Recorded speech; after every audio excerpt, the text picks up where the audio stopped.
Before I start my story, I thought I would introduce myself. My name is Franz Harshbarger. I'm your average Joe, living in an obscure town in the good old southern state of Tennessee. My life has been relatively average, until recently, so I thought I would make this blog to chronicle the absolutely wild shit I've gotten caught up in. Now, to clarify, I don't have many friends for reasons you will quickly understand as I write this blog. However, at the top of this particular tale, I was hanging out with my friend Damon. It was the summer of 2013, and Damon had come down from up north to visit me. On this particular day, we were walking about my neighborhood. It was dusk, and we were catching up over some warm sodas, strolling past houses as kids began to go inside for the day. Damon evidently had not been up to much over the course of the year. The only mildly interesting thing he had gotten up to was voice acting for some game. He said it was called Pillar Chase, whatever that means. Anyway, he was catching me up on his role in this so-called Pillar Chase when we stumbled upon a strange sight. Parked in the curved street of my humdrum little cul-de-sac was a red and white striped set of train cars. Damon caught himself rambling, but noticed the train cars just as I had. The fuck? He muttered under his breath, squinting his eyes as if to say he didn't necessarily believe what he was looking at. Or maybe it was because he never wears his glasses, I can't exactly tell. The train cars had windows in the front, and the car in the middle seemed to possess a small stage covered with a curtain. This intrigued me. I ran my finger across the middle car, a line of dust building on the pad of my finger. "This thing seems old," I said, lightly ruffling the curtains. However, as I did so, I began to hear a rustling from inside of the car. "Hands off the merchandise!"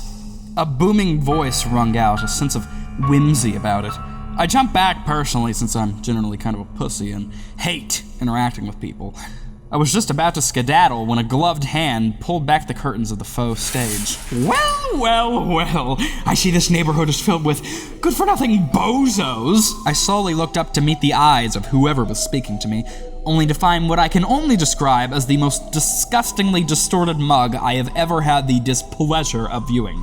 The thing, yes, I say thing for reasons you will soon understand, was bald, with stringy green hair poofing out from the sides of his egg-shaped noggin. His eyes were a sickly yellow, his pupils nothing more than a red, swirling void. He wore a grin like a painted caricature. His skin peeled back at his lips, which were painted with crackled pink lipstick. I swear I could see him drooling with how wide his uncanny-ass smile was. Oh, did I mention this fucker was dressed in a clown suit? Yeah, he was a clown. Just great. Fucking hate clowns. "Oh, please don't go. I was just about to do some tricks." "Yeah, that's nice and all, but I don't even know who the hell you are, so farewell. Auf Wiedersehen, hasta luego," I said, grabbing Damon by his shirt, attempting to haul ass. However, evidently he had other plans. That is a sick costume. Who are you, anyway? The clown reeled back, appearing offended. "This is not a costume. I hate bad Halloween costumes. They drive me crazy," the clown said, fishing in his pocket before pulling out, I shit you not, a cartoonishly large mallet. This didn't make sense to me for a few reasons. Firstly, how did that hammer fit in his pocket? Unless this dude has pockets that flow into some secret shadow dimension, or unless my geometry teacher failed to teach me area, I'm pretty sure that hammer could not fit in there. Secondly, that had to be a costume. If it isn't, then shit, I feel bad for the guy. "Name's Wacky Mole, and it's your lucky day because you're the first on your block to see my brand spanking new act, featuring a cavalcade of wonderful tricks for your viewing pleasure. Who wants to help poor Wacky out and give him an audience, huh?" Wacky said, twirling his hammer while he looked up at us with what I imagine were his twisted attempt at puppy eyes. Hell yeah! Damon said, hooting and hollering as Wacky's grin somehow became more shit-eating. Wacky once again began fishing in his pocket, however, this time, sound effects began to ring out. What sounded like a loud metal twang erupted from his pocket, followed by an old-fashioned car horn, and for the grand finale, a loud scream emitted from the area around Wacky's pocket. What he was trying to find, you ask? A gramophone, obviously.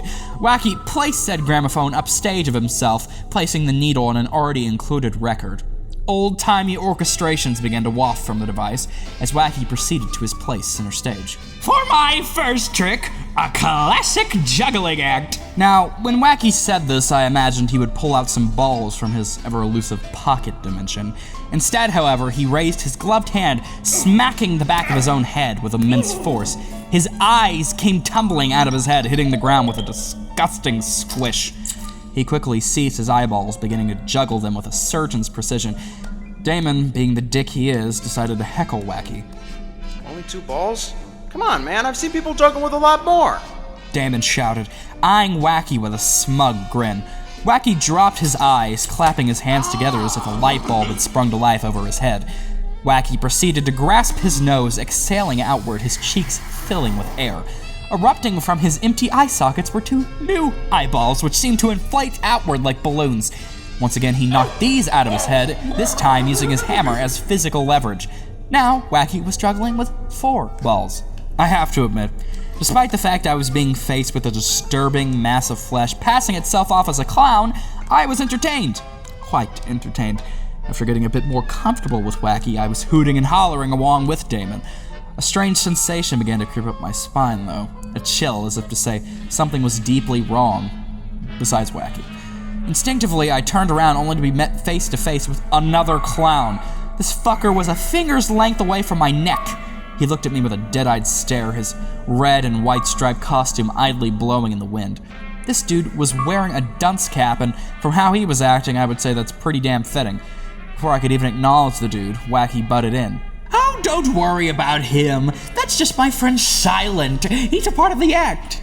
Wacky stated enthusiastically, beckoning Silent over to the train car. He can juggle knives. Silent's dead-eyed stare transitioned into a sly grin as Silent walked over to a small case set upstage. He removed several extremely rusty knives, placing each one in his gloved hands. By the time he was finished, he had amassed 6 entire knives. He began to juggle them, and it was pretty cool, whatever. I wasn't nearly as amused at Silent's tricks as Wacky's. By the time the 2 clowns were finished performing, Wacky was taking a dramatic bow as if he was receiving a standing ovation. However, I was ready to go the hell to sleep. It was pitch black around us, and the only lights were the dim stage lights of the train car, and oddly enough, Wacky's eyes. Honestly, though, that wasn't that odd compared to the rest of his appearance. As me and Damon began to leave, Wacky waved goodbye, ominously closing the curtains to the train car. Bye-bye now. I hope you bozos enjoyed the show, Wacky said, giggling to himself. As the curtains closed, the train roared to life, slowly exiting the cul-de-sac. I looked at the front car, only to realize it was being operated by yet another clown. How many fucking clowns are there? This guy had purple hair and eye makeup that could only be rivaled by the likes of Trixie Mattel. As he passed us, he sounded a whistle, staring at us with a poker face as he did so. Well, that was fucking weird, I said, immediately walking in the direction of my house. Damon followed, and we agreed to order a few pizzas so we could discuss exactly what the hell just happened. After about half an hour, the pizza guy arrived. He was a greasy teenager, coated with acne, obviously just trying to make a living, and I felt bad for him for reasons you will quickly understand. I opened my door, quickly fishing in my pocket for my wallet. How much do I owe you? I said, unfortunately still fishing in my pocket. The guy groggily replied with 20, but I couldn't hand him the damn cash because I couldn't seem to locate my wallet. And man, was I upset. It was a kick-ass Spider-Man wallet. Damon, do you have a 20? I shouted back into my house, trying not to delay paying the pizza guy any longer. Damon yelled back, sure, yet I sat there waiting for a concerning amount of time waiting for him to pay the damn pizza guy. However, Damon skidded around the corner, approaching my front door. I can't find my wallet, dude. Damon shyly told me. I profusely apologized to the pizza guy, closing the door. I mentally ruminated on where exactly I could have left my wallet, and then it hit me. The only possible way that me and Damon could have coincidentally lost our wallets at the exact same time is if those bastard clowns stole our wallets. It was those fucking clowns, I yelled as a light bulb sprung to life over my head. We need to follow them, I said, and before I knew it, me and Damon were in a high-speed chase with a damn clown train. For a while, we couldn't locate them, as it had been a proper length of time since they left the cul-de-sac, but before we knew it, we found them in an obscured spot the neighborhood over. I angrily approached the middle car, slamming my fist into it while demanding an explanation for why some damn clowns needed the $20 in my wallet.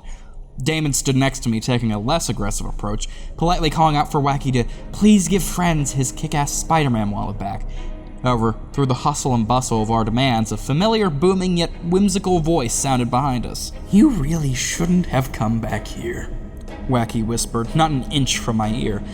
All I remembered next was the pain of something extremely heavy slamming down onto my head before I lost consciousness. I awoke to the sound of Damon begging somebody to put him down. My vision was blurry and my head ached like a son of a bitch, but once my eyes decided to focus in on my surroundings, I found myself in the forest. A ripped banner was hung from between two trees, portraying a skull with two purple tufts of hair on either side. Was this a fucking cult ritual? Shit, it must have been, with how Wacky and Silent were handling Damon. Once Damon had started screaming, Silent fetched a piece of cloth, tying it horribly tight around Damon's mouth. As Silent did this, Wacky turned to face me directly. "You just had to come back, didn't ya? Was $20 too valuable to you, bucko?" Wacky taunted. "I needed to pay the fucking pizza guy, you dote," I retorted, attempting to get up to punch the son of a bitch, but I couldn't seem to muster the strength at the time, not to mention the fact I was literally tied up with ropes. "Well, boo-hoo. We have much more important debts to pay, much more important things to do to survive. We needed that money. And seriously, did you expect me to give you such a fantabulous show for free? What a bozo you are," Wacky said. However, while me and Wacky were arguing like an old married couple, Damon had managed to squirm his way out of the cloth around his mouth. Let us go, you sick fuck! Damon shouted, his voice shaky and coarse. Wacky's head twisted around with an audible snap, his smile growing wider as drool dripped from his lips. He stomped over to Damon, plunging his hammer into his midsection with a disgusting snap. He slammed the hammer down several more times, reducing Damon's abdomen into an unrecognizable pile of cloth and meat. Silent rummaged through the same case he had gotten his knives from earlier, pulling out what appeared to be a body bag. Damon groaned in pain, unable to form any recognizable words. I was fucking stunned. If I was groggy before, I was wide the hell awake now. "Might as well take a snack for the road, eh, Silent?"